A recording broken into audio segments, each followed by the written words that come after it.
Para Construyendo, el turno para un constructor de talento, un docente, un amigo, un ser humano, un artista, un profesional, un compañero, un soñador. Iniciemos por ese ser humano, el maestro Luis Carlos Holguín. Maestro Luis Carlos Holguín, ¿dónde le correspondió? ¿En qué lugar llega para este mundo? Bueno, pues primero que todo un saludo muy especial para mi gente de Construyendo, ¿no? Una oportunidad grandísima que tenemos aquí los artistas, la gente que tiene talento. Pues en cuanto a tu pregunta, pues nací aquí en Cali. Ah, caleño, pensé que había llegado. El 17 de octubre del 66. De otra parte del departamento. Pero sí estuve un tiempo de mis comienzos, más o menos hasta los 11 años, en el departamento del Quindío, donde es mi familia. Quimbaya, Quindío. Entonces tiene ancestros cuyauros, ancestros paisas del eje cafetero. ¿Le tocó una niñez bajo qué tipo de circunstancias? Pues una niñez más que todo de campo. Mi papá era constructor, trabajaba también en el campo y pues estudié en Quimbaya, Quindío. Y comencé como a la edad de 6 años en la cuestión musical. Pues mi padre compró un acordeoncito aquí en Cali, lo llevó. Era un acordeoncito de 8 bajos pequeñito que parecía de juguete. Él pensó pues, que era para jugar y resulta que el acordeoncito sonaba. Entonces él había recibido por ahí unas 2 o 3 clases de un profesor de ahí del pueblo. Y pues eso me lo trató de enseñar a mí y ahí fui empezando yo muy empíricamente. ¿Le dio la posibilidad de convertirse ese instrumento en un mecanismo de consecución de recursos por la absoluta necesidad? Claro, en ese entonces pues los fines de semana, él se iba conmigo ya cuando yo tocaba 2 o 3 cancioncitas con el acordeón. Entonces en tiempo de cosecha, que hay por allá, es como más o menos en esta época, octubre, noviembre, así. Entonces el campesino, como dice, sale a gastarse su platica, ¿no? al pueblo, toda esa cuestión. Entonces me ponía a tocar en los parques, en los bares, las cantinas y me daban plata, ¿ya? Podemos decir que el padre de Luis Carlos Holguín en cierto momento fue un cómplice de esa actividad de la cual usted hoy se engalana y la profesa. Claro, sí, de hecho en algún momento él me dijo que aprendiera, que le pusiera cuidado porque que en un futuro yo posiblemente tenía que sostener a mi familia con eso. Y la verdad es que así tocó, porque él murió en Venezuela, estando yo por la edad como de 12, 14 años, y a mí me tocó aquí en Cali cantar en los buses y todo eso para poder sostener la familia por medio del acordeón. Es bonito, es gratificante. Es de fortaleza para un artista reconocer esos inicios duros. ¿Piensa usted que en cierto momento y para ciertos artistas ya consagrados se puede dar ese fenómeno de avergonzarse precisamente por esos inicios? ¿Y qué tan benéfico? ¿Cómo lo analiza usted? Bueno, hay unos que no se avergüenzan, otros que lastimosamente sí, porque uno se da cuenta. Yo pues la verdad que antes, cada éxito que voy teniendo, antes me fortalezco más, porque cada oportunidad que voy teniendo me aferro a ella, porque la verdad es que eso es lo que lo hace uno aferrar, para uno pensar que no puede volverse al pasado, sino que por lo contrario, aprovechar esas oportunidades.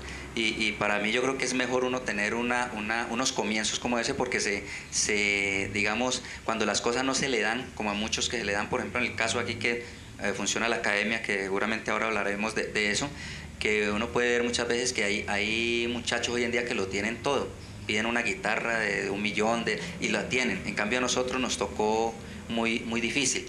Entonces uno cuando va teniendo como esas oportunidades se acuerda como eso y más se aferra a no perder las oportunidades. Luis Carlos, usted dentro de esas vicisitudes y de esos inicios duros, ¿qué ilusiones, qué proyecciones, qué pensaba en ese momento? ¿Cuál era ese gusto o qué quería? ¿Cómo fue ¿cuál fue el detonante para que usted empezara a fortalecer lo que había aprendido con obligatoriedad, pero también irse emocionando por lo que estaba haciendo, proyectando hacia un futuro? Sí, la verdad es que fue muy, muy complicado y de hecho uno sueña, ¿no? Obviamente dentro del proceso que estaba, uno, por ejemplo, soñaba con estar en un escenario, cosas que hoy en día se están cumpliendo, ¿ya?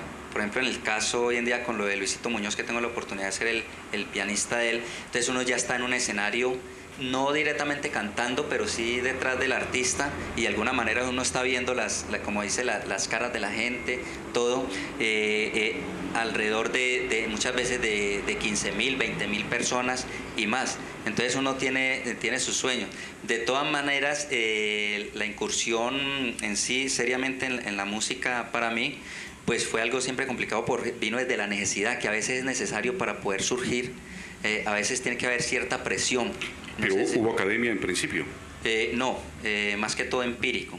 Ya por ahí a la edad porque yo empecé con el acordeón desde los 6 años y por ahí como a los 12 años que me tocó enfrentarme pues al hogar y todo eso.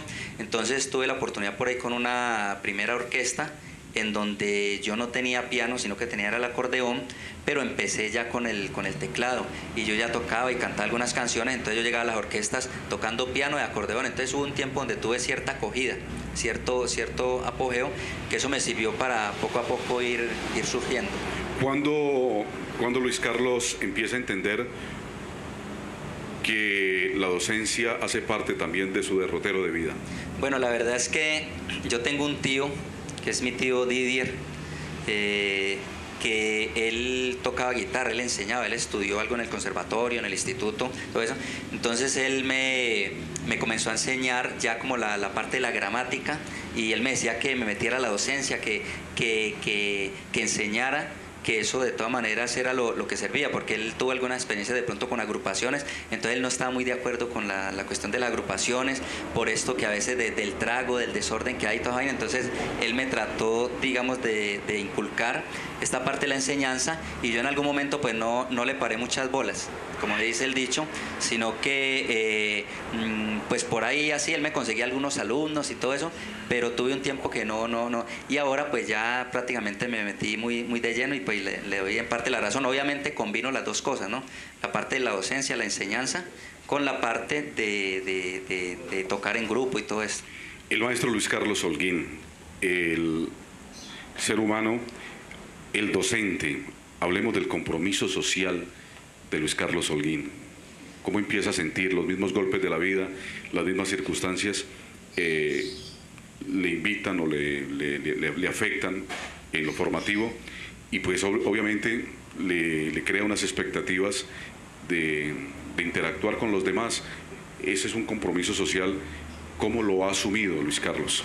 Bueno, la verdad es que esa parte me interesa muchísimo, el compromiso social, porque inclusive ahora, ya uno de adulto y que le ha tocado pasar por tantas necesidades y todo eso, es donde uno se mete como más en esa parte del compromiso social. Por ejemplo, acá es muy evidente cuando llegan las personas con sus sueños y todo eso a grabar, y gente, digamos, sin recursos. Entonces está uno como entre la espada y la pared, porque uno también está casi en condiciones similares en cuanto a muchas necesidades común y corriente que tiene la demás gente. A uno también le pueden llegar los servicios de 2 meses, claro. Cosas, sí. Entonces ahí es donde entra como esa parte de mirar a ver cómo le puede uno ayudar a esa persona que tiene sus sueños, que uno también pasó por ahí y que pasó por las necesidades, y que muchas veces una persona de esas que sabe que si va a alguna parte y no tiene dinero, pues lo van a frustrar, o peor aún, muchas veces sin dinero y sin talento y con sueño. Entonces me he enfrentado bastante a ese reto y lo he logrado manejar muy bien, gracias a Dios, porque le he podido dar la oportunidad a muchas personas. Ejemplo, aquí hay épocas que nosotros sabemos en el año que no son tan buenas como otras. Por ejemplo, en el caso de la música, y yo creo que para otras cuestiones también, lo que son los primeros meses de febrero, marzo, abril, que son épocas muy complicadas en donde no hay mucho flujo de dinero. Entonces ahí le toca a uno, como dice, cranearse ciertas estrategias. Entonces aquí me ha dado resultado que si por ejemplo viene la persona, quiere grabar y yo estoy desocupado, y la persona de pronto no tiene todo el dinero, entonces hay unas estrategias de que pague por medio de del recibo de los servicios públicos, del recibo del gas. Obviamente esa persona saca un electrodoméstico, cualquier cosa o algo que yo necesite acá, y le doy la oportunidad de que vaya pagando por medio de eso, y yo me sirvo del electrodoméstico, el artículo que se saque con eso, y la persona grabó. Hay un ejemplo por ahí que de pronto alguien que ya entrevistaron acá, Diego Yair, a lo mejor él no lo comentó, pero él sí creo que me mencionó ahí, y él me agradece muchísimo, y es porque él vino a grabarse una sola canción acá. Es el mecanismo del trueque, el mecanismo claro, algo así. del canje, por ejemplo. En este momento él tiene más o menos 14 canciones, y eso fue casi, bueno, no relámpago, ha sido un proceso de más de un año, pero él no soñaba, no pensaba que algún día podía tener todas esas canciones, él no se lo cree, pero fue por la estrategia de hacer ese cambalache, ese canje. Maestro Luis Carlos Holguín, 3 circunstancias. ¿Qué hace usted, qué se encontró usted en la parte humana a nivel de conflicto o a nivel de situación para transformar, para que de pronto usted, que no fuera en su momento de joven, de sardino, por llamarle de alguna manera, temperamental, de pronto salido de las casillas, de pronto no preparado para tolerar las inconsistencias, la falta de concentración de una persona, usted haya logrado convertirse, consolidarse, como me consta, en una persona de una capacidad de tolerancia admirable. Sí, una capacidad de llegarle a la gente y de poderle decir, usted lo puede lograr, tenga confianza en usted mismo, que es importante, y que eso a través del trabajo, desde luego, que los resultados se van a ver, pero usted le impregna esa humanidad con esa paciencia. Esa es la primera pregunta. La segunda, el trabajo que usted ha desarrollado con una fundación, la Fundación Artística y Cultural Unidos por Colombia, FUNAUCOL, que ha sido también un semillero que a partir de un tiempo bastante amplio aún está todavía vigente, y el trabajo que está desarrollando con los artistas que van a un proyecto comunitario o a un trabajo muy importante que se está desarrollando en Ciudad del Campo, que se llama Serenata al Parque. Esas 3 preguntas para que agilicemos en la... Claro, en cuanto a la primera pregunta, pues yo mismo me aterro, por así decirlo, de la paciencia. Y inclusive yo me he dado cuenta, por ejemplo, de algunos profesores universitarios y que ya licenciados y toda esa cuestión, y que a veces cogen un alumno que llega nuevo y le dicen, usted no es para esto. A mí me parece eso muy... ¿ya? Entonces yo lo que hago aquí es lo contrario. Antes le hago creer en sí mismo y trato yo de esforzarme. A veces hago unos esfuerzos tremendos que nadie los cree, que hay gente que me dice, no, pero usted, yo no soy capaz de hacer eso que usted hace, ¿sabes? Y sí, creo que yo mismo me admiro de esa herramienta que tengo, que es la paciencia, tanto para enseñar como para la cuestión de la grabación. Y en cuanto al otro que me decías es sí, el trabajo que se desarrolla con la fundación.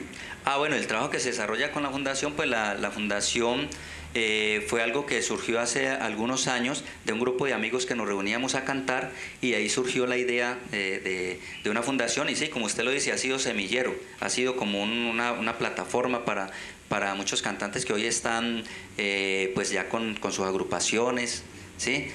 Cantando por ahí, tocando, toda esa cuestión, y de todas maneras ha servido muchísimo, y hoy en día pues todavía está vigente, ¿no?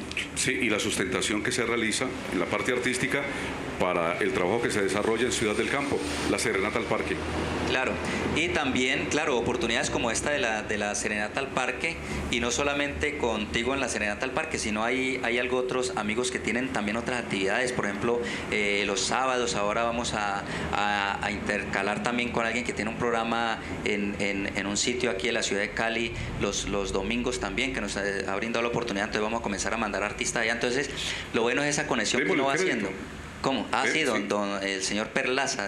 Octavio Perlaza. Octavio Perlaza en la 14, ya estamos... Excelente forjador también de talentos. Estuvimos conversando ayer y me dijo que le comenzara ya a enviar artistas. Yo mismo voy a estar el domingo también por esos lados.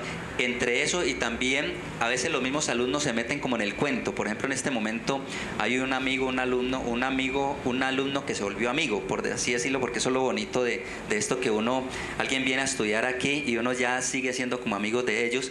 Y colega, alcahuete también, sí, y socio. Exactamente. Más o menos eso se está formando ahora. Hay un alumno, un proyecto que se formó y él se ha comprado un planchón, un remolque. Como un remolque. Vamos a hacer una tarima móvil porque así como estamos conversando nosotros aquí, le conversé a él de un sueño que yo he tenido de llevar a los artistas a los pueblos, de llevar un estudio de grabación móvil, ¿ya? Que eso obviamente son proyectos grandes de mucho dinero para presentarlo a nivel gubernamental, pero todos sabemos pues las dificultades que hay para esto, porque todo eso son proyectos de más de 100 o 200 millones de pesos. Pero la ventaja que con un amigo por ahí comenzamos ya el proyecto y vamos a condicionar ya una tarima móvil con sonido, con todo, y vamos a comenzar a ir a los pueblos a llevar artistas. Ya le vamos a pedir a Multicanal que nos dé más espacio para poder conversar, claro. Porque es mucho lo que se puede conversar con el maestro Luis Carlos Holguín. Maestro, en este momento, para acceder a ese espacio de formación, para poder contar con su trabajo de docente, para poder acercarse a ese maravilloso proyecto social, cultural y formativo, ¿a qué teléfonos? Bueno, claro, hay un teléfono fijo que es el 488-7992. 488-7992 y el 315-514-7041. Ahí pueden, como dice, llamar y separar sus horarios, porque acá hay unos horarios que manejamos desde las 7 de la mañana, que eso lo bueno también, se le da la oportunidad a gente que pronto realmente no puede en el día y pueden venir aquí desde las 6:30, 7 de la mañana hasta las 8, 9 de la noche. ¿La dirección? Es calle 70, número 7, L bis 50, en el barrio Los Pinos. Barrio Los Pinos. Claro, sobre todo la autopista sudoriental, aquí la de López.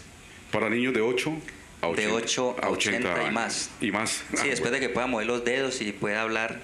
Maestro Luis Carlos, muchas gracias. Bueno, Pablo Emilio, muchas gracias y muy amable por esta oportunidad. Con el mayor de los gustos. Con la cámara de Héctor Fabio Correa, esta fue una producción de Asobecampo, la Asociación de Vecinos y Amigos de Ciudad del Campo. Nota con el maestro Luis Carlos Holguín para el programa Construyendo de Multicanal. Les presentó con mucho gusto Pablo Emilio Garcés Parra.